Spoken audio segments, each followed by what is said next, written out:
guys, welcome back to another video. So guys, January 5 na ngayon. 5 days na yung nakaraan ng New Year. So ang bilis, 2022 na guys, and magpe-prepare ako para sa darating na exam namin. Kasi alam ko guys na sa susunod na kuha na ng module is meron ng summative exam na ibibigay sa amin. Which is, yung summative exam na yun yung dun kami susubukan kung ano yung mga natutunan namin or tuto ba kami dito sa second quarter na to. And guys, na dapat pala sa Wednesday yung kuhanan ng module, nalipat guys sa January 12. So, okay lang din yun para may break kami, diba?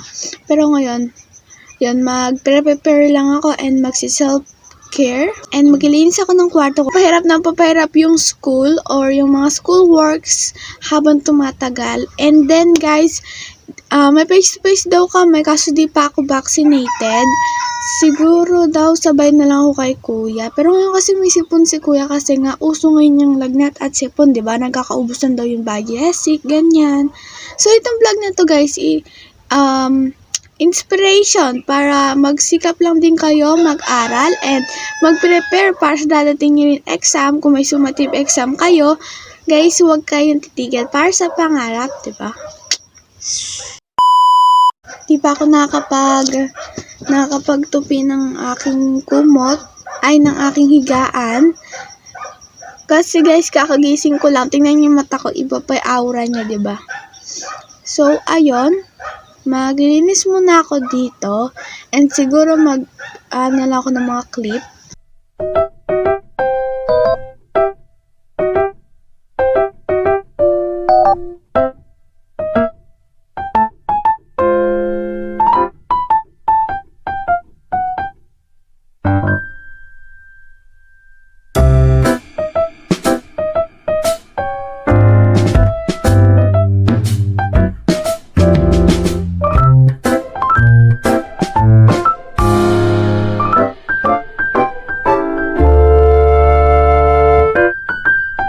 Tignan niyo ginawa ko dito. So, iniba ko na yung dahon ko dyan.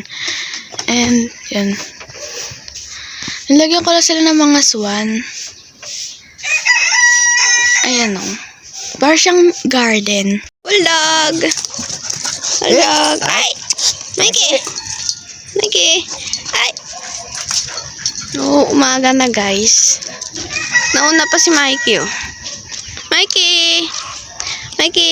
So, papatayin ko guys yung ilaw dito sa chapel nila. Kasi kami guys yung tika patay dito kasi squatter lang kami.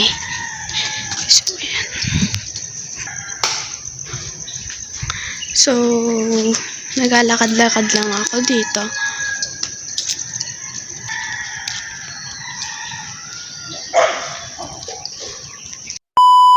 So, guys, it's currently 9:59 AM and para guys sa paghahanda sa summative exam, so kailangan ko maglinis ng kwarto ko. So unahin ko muna yung table kong lilinisin kasi madami ng alikabok, and susunod ko yung nandun sa mga part dito na teddy bear.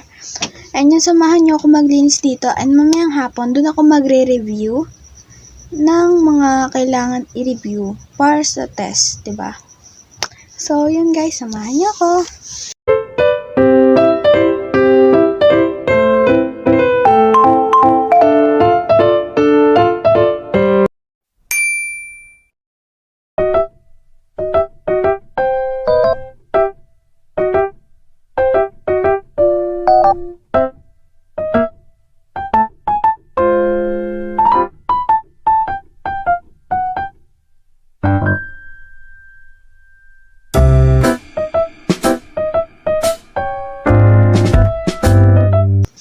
So, makikita nyo naman guys kung gaano kaalikabok. Kaya hindi lang siya masyadong kita pero maalikabok na.